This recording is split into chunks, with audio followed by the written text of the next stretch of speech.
going to dive on in. Is there a motion to approve the minutes or any changes there too? So moved. Second. All right, the minutes are approved. And we have updates on Charlotte Street. Who is that?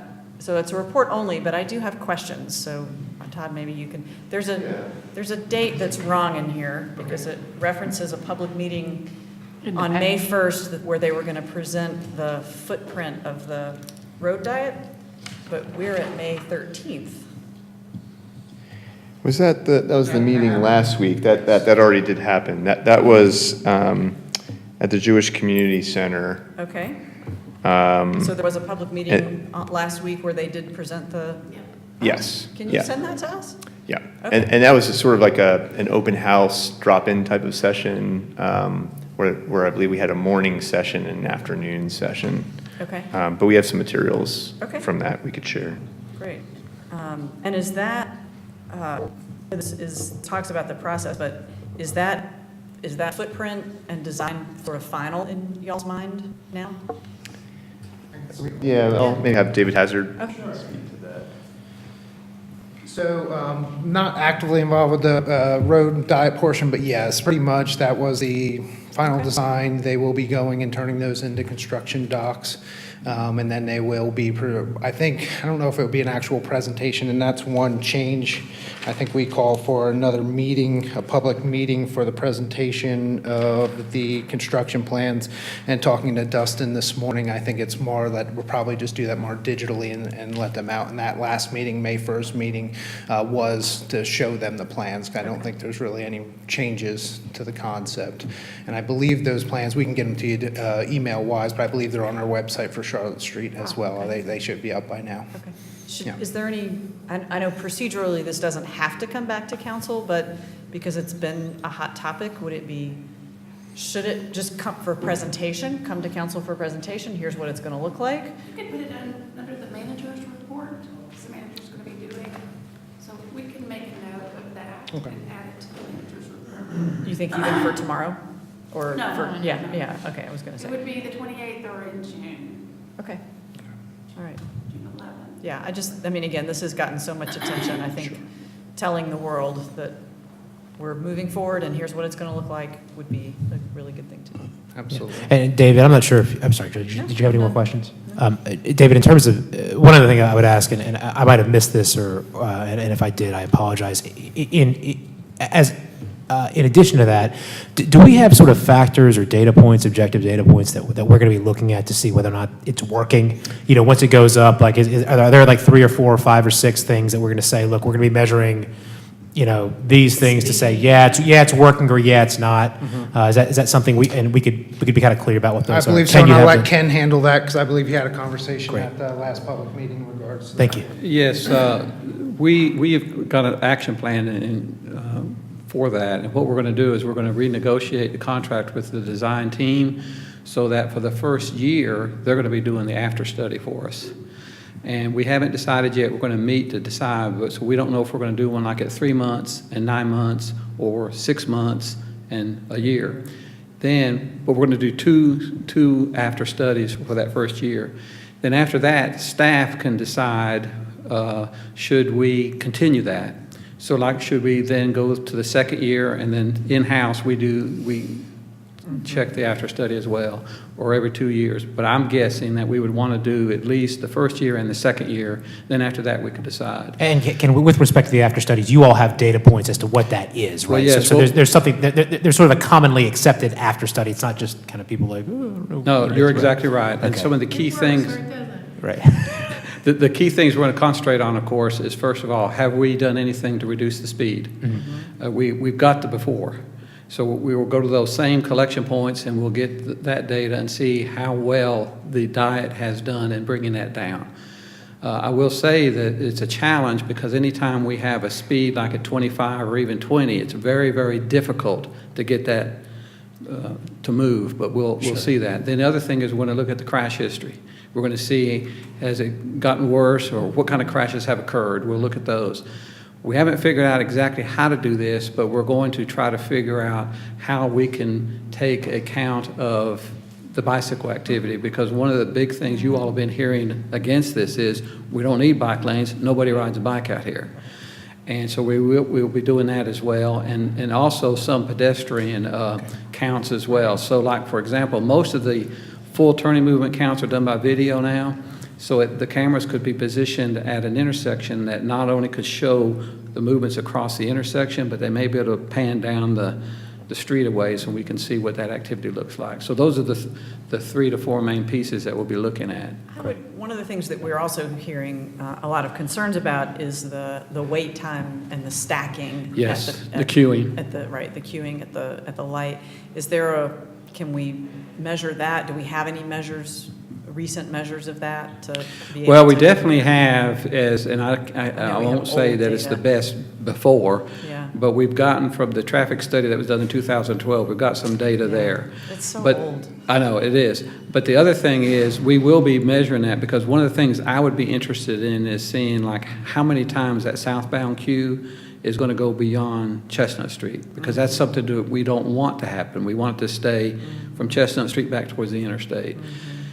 We're still working with the DOT, because some of the timing they have on that ramp, when you get to green, it holds a long time, so they can empty out the ramp. And I'm still trying to work with the traffic engineer to see if there's a way that we could even put a loop up there, or they could, so that if a car hits that loop, that triggers a signal to turn green, but otherwise we can let more green time, especially in the mornings. So we're still working on that. But that's going to be kind of crucial, because we could bring everybody in all the way from Edwin nice and smooth, and then all of a sudden we're stopped at the It's interstate. 240 that stops. Yeah, Mm-hmm. right. And so on the bike ped counts, do we still do the annual bike ped count? Yeah. Can we, when does that happen? Well, September? I'll have to check and see, because we were on tap to get some kind of counters for bikes and peds too. But that'd be part of our kind of game plan when we put it all together, to say, when we get that equipment, could we add that in? But the first year, what we'll do is we'll put that burden on the consultant. Right. Well, I'm just saying, my suggestion was going to be that as part of the annual bike ped count, Yeah. we pick a spot on Charlotte Street, and I mean, there are probably Yeah, lots of people in that neighborhood that would be happy to staff that through the day. Right. And usually Charlotte Street is part of the bike ped count. Really? Yeah, Okay. when I looked at it. But we'll definitely check all that. But when I was it was the early morning meeting, that idea came up from one of the citizens. And then by the end of the day, we already had this rough plan that I've just shared with you. So Yeah. we're definitely committed to it. Okay. Because as you all know, we never do an after study. And this is an opportunity, though, we can't miss. Right. Because assuming, I won't say if, assuming this project is a success, I see this gaining momentum, and other communities want to know about it. And when Todd goes to a conference, he'll probably speak on it, and same with me, that sort of thing. So Yeah. we would be foolish not to Right. budget a plan after The data is studies. really important. Mhm. Yeah, okay. Thank you, sir. Sure. Great. You might as well stay there. I think you're doing our You best. going to let Dave do it since Oh, Since you took his. all right. Serenity designation. Okay, so officially, I'm Ken Putnam, I'm the Transportation Department Director, and what we're trying to process, staff is wanting to process an application to be considered for this designation of a place of serenity and quiet for the Riverside Cemetery. To give you just a little bit of background on that, this is something from the federal government dealing with the noise laws and so forth. And they have the different levels broken into categories. And Category A is the most stringent one. And that's the one that we're trying to get. And that's the one that would classify us as a place of serenity and quiet for the Riverside Cemetery.